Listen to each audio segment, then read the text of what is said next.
Professor Quine, what do you regard as the central task or tasks of philosophy? I think of philosophy as concerned with our knowledge of the world and the nature of the world.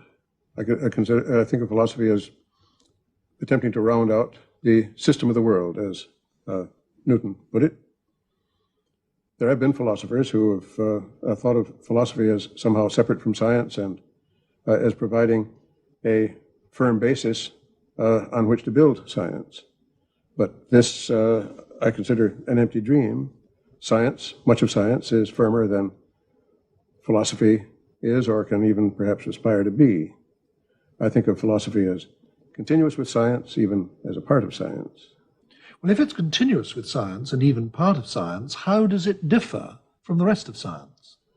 It differs in generality and in abstractness. Science is a continuum extending from history and engineering at one end, if we think of science broadly, to such abstract pursuits as philosophy and mathematics at the other.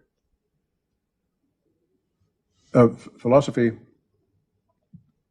considers the question of the nature of cause, for instance, where physics contents itself with finding causal relations between specific sorts of events, biology between other sorts of events.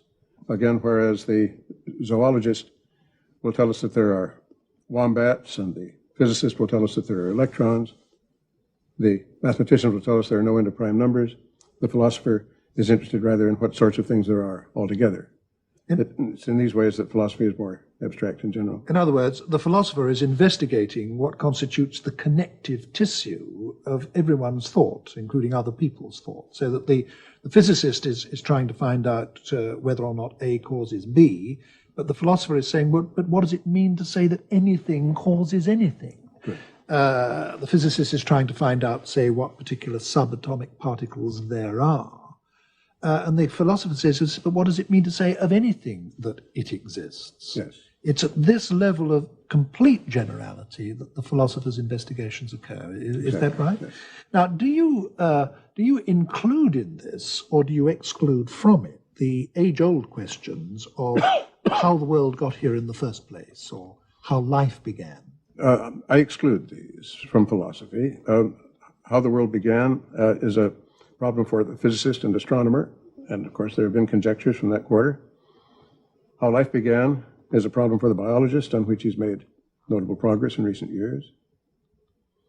Why the world began, why life began, on the other hand, I think are pseudo questions, because I can't imagine what an answer would look like.